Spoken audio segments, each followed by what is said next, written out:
नमस्कार, मैं स्वामी ओम प्रकाश और आज सबसे पहले आपको कहूँगा जय छठी मैया। लोक आस्था का यह पावन पर्व छठ पूजा धूमधाम से मनाया जा रहा है। ये देखिए सूर्योदय का समय लगभग होने जा रहा है और जिस तरह एक बेचैनी है, एक प्रेमपूर्ण बेचैनी कहिए, एक सकारात्मक बेचैनी है लोगों में, एक ऐसा भाव है भगवान सूर्य के दर्शन का, क्योंकि आज उगते हुए सूर्य को अर्घ देने का आज समय आ गया है। और इस समय में आपको हम यह कहना चाहते हैं, हम सब जानते हैं कि भगवान सूर्य के उदय के साथ अनेक प्रकार के किस्से और कहानियाँ जुड़ी हुई हैं। भगवान सूर्य के उदय के क्षण को तो हर कोई जीना चाहता है। लोक आस्था का यह पर्व भगवान सूर्य के उदय के साथ साथ भगवान सूर्य के अस्त को भी बराबर महत्व देने का काम करता है। यह पर्व सूर्योदय और सूर्यास्त दोनों को बराबर महत्व देने का काम करता है। साथ ही यह अलग अलग नहीं है, सूर्योदय और सूर्यास्त अलग अलग नहीं है। इस बात को बताने का भी छठ सबसे बढ़िया माध्यम है। छठ दीपावली के छठे दिन संपूर्ण हो जाता है। दीपावली के छठे दिन पूर्ण हो जाता है। दीपावली तो दीपों की पूजा है, सजाने का काम है, लेकिन उसके बाद जो ये छठ आता है, यह छठ तो अपने आप में ऐसा अलौकिक व्यवहार है, ऐसा एक कार्य होता है। देखिए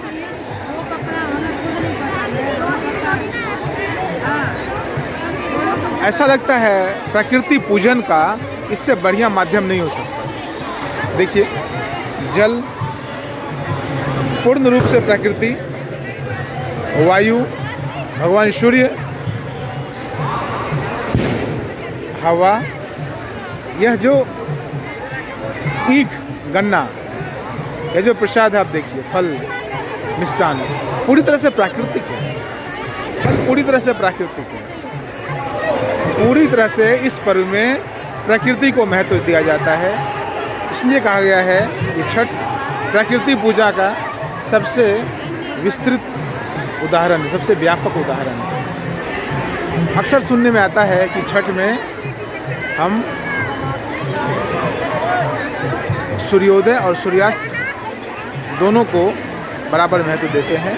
तो मैंने कहा आपको ये दोनों अलग अलग नहीं हैं। जैसे दिन और रात अलग अलग नहीं है, वैसे ही प्रकृति का यह पर्व अलग अलग नहीं, सूर्योदय और सूर्यास्त अलग अलग नहीं, एक ही साइकिल है।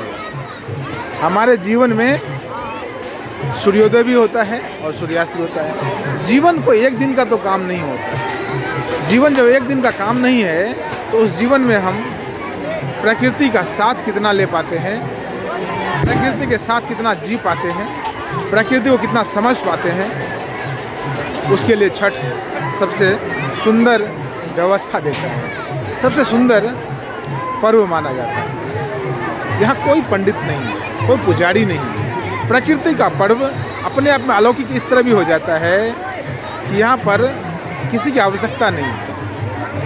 भगवान सूर्य की पूजा हम करते हैं और भगवान सूर्य साक्षात निकलने वाले हैं। सूर्यास्त का अर्घ कल दिया गया और आज सूर्योदय का अर्घ दिया जाएगा।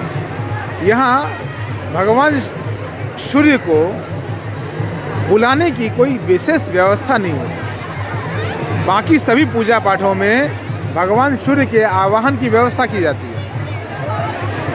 आपको पता होगा, बाकी जितने भी हमारे घर में कार्य होते हैं, धार्मिक और आध्यात्मिक कृत्य होते हैं, उनमें भगवान सूर्य को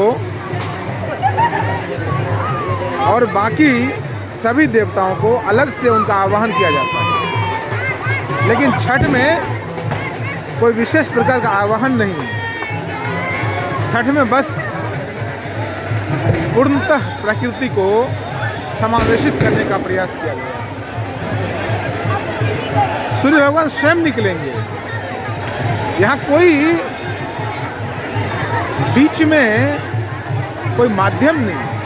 भगवान सूर्य और उनके भक्तों के बीच कोई और माध्यम नहीं, कोई बीच में कोई बिचौलिया नहीं, कोई पंडित, कोई पुजारी, कोई आडंबर नहीं। प्रकृति भगवान सूर्य में परिपूर्ण है और प्रकृति इन फलों में, इनमें कुछ सब्जियां भी हैं, आपको हल्दी दिखाई देंगे, कुछ मसाले भी हैं, अनानास है, केला है, बड़ा सा नींबू है, मूली भी आपको दिखाई दे रही होगी, गन्ना है, सब प्राकृतिक उत्पाद है। प्रकृति से जैसे लिया है वैसे ही प्रकृति को लौटाने का, या कहीं प्रकृति को चढ़ाने का, प्रकृति को अर्पित करने की व्यवस्था बनाई गई है। जैसा प्रकृति ने हमें दिया हमको वैसा ही लेना है, कुछ अपना तरफ से कुछ ऐड नहीं करना है, कुछ भी एड ऑन नहीं करना है। भगवान सूर्य प्रकृति है, भगवान सूर्य ऊर्जा के सबसे बड़े स्रोत हैं और जल हमारे जीवन में उसके बाद दूसरे नंबर पर आता है ऊर्जा के। इसीलिए हम जल में खड़े होकर, यानी प्रकृति में खड़े होकर, प्रकृति के साथ प्रकृति की पूजा करते हैं। छठ क्या है समझिए, छठ प्रकृति में खड़े होकर, जल भी प्रकृति है, वायु भी प्रकृति है, आकाश तत्व भी प्रकृति है, तो प्रकृति के बीच खड़े होकर प्रकृति के सामान के साथ, नारियल, गन्ना, तमाम तरह के फल, इसके साथ हम प्रकृति की पूजा करते हैं। इससे अच्छी बात क्या हो सकती है, जो आप समझिए। प्रकृति पूजा का सबसे पावन दृश्य आप देख रहे हैं, लोगों में एक अलग प्रकार की उत्साह। सर्दी का मौसम है, उसके बावजूद देखिए किसी को सर्दी नहीं लग रही है। ये जो सामूहिक उत्साह होता है, ये बहुत कीमती होता है। ये सामूहिक उत्साह, आप इसको सही से माप नहीं सकते। यह जो सामूहिक उत्साह होता है, इस सामूहिक उत्साह में प्रकृति और प्रकृति की सबसे सुंदर रचना मनुष्य इतनी प्रकार की दैविक और दैहिक, कई अलौकिक ऊर्जा को प्रोड्यूस करता है, पैदा करता है, जिसकी कोई तुलना नहीं हो सकती। प्रकृति आप अपने लिए अनेक प्रकार की ऊर्जा इस वक्त छोड़ती है, तभी हर एक व्यक्ति खुश है। देखिए, बच्चे पानी में मस्ती कर रहे हैं, बच्चे पानी में मस्ती कर रहे हैं, हम भी बचपन में ऐसे ही करते थे। किसी के लिए यह प्रकृति पर्व है, तो किसी बच्चों के लिए मस्ती भरा कार्य है। हर किसी के चेहरे पर एक विशेष प्रकार की मुस्कान है, हर किसी के चेहरे पर एक विशेष प्रकार की मुस्कान है। हर किसी को लगता है पता नहीं क्या मिल गया है, क्योंकि प्रकृति की जैसे हम पूजा करने लगते हैं, प्रकृति अपना सर्वस्व हमें देने लगती है। प्रकृति पूजा सर्वोत्तम पूजा है, क्योंकि हमारे भीतर भी प्रकृति है और हमारे बाहर भी प्रकृति है। बाहर की प्रकृति को हम माध्यम बनाते हैं, साधन बनाते हैं, और भीतर की प्रकृति तक पहुंचने का हम कार्य करते हैं।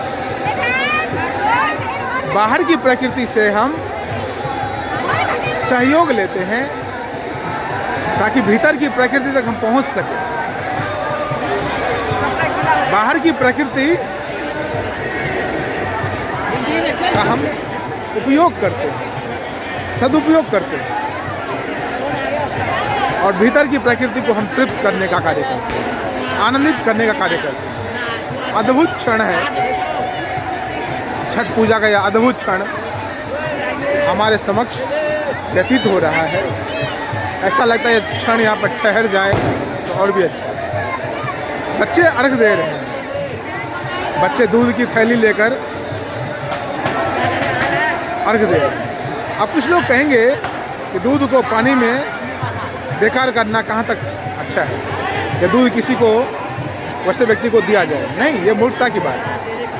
दूध एक ऐसी पवित्र वस्तु है, दूध एक ऐसी उत्तम वस्तु है, उत्तम खाद्य पदार्थ है। उस उत्तम पदार्थ को जब हम प्रकृति को अर्पित करते हैं, दूध भी प्रकृति है, और इस सुखद माहौल में जब हम अपने सर्वप्रिय वस्तु को जब हम अर्पित करते हैं तो प्रकृति भी अपना सर्वप्रिय आनंद हमें हमारे लिए उपलब्ध करवाती है। यही कहना चाहता हूँ, यह आडंबर नहीं है, यह तो विशेष प्रकार का विज्ञान है, अध्यात्म का और धर्म का यह विशेष प्रकार का विज्ञान है। इस विज्ञान में कुछ वैसा नहीं है जो आप कहें कि नकली है, बनावटी, कुछ भी बनावटी नहीं है। लोगों ने प्राकृतिक उत्पादों को स्वच्छतापूर्वक, हृदयतापूर्वक, सहृदयतापूर्वक लिया, धोया, रखा, भगवान सूर्य को चढ़ाया और फिर वापस उसको भोग करेंगे। जीवन कुछ ऐसा ही है मेरी दृष्टि में। जीवन प्रकृति की देन है।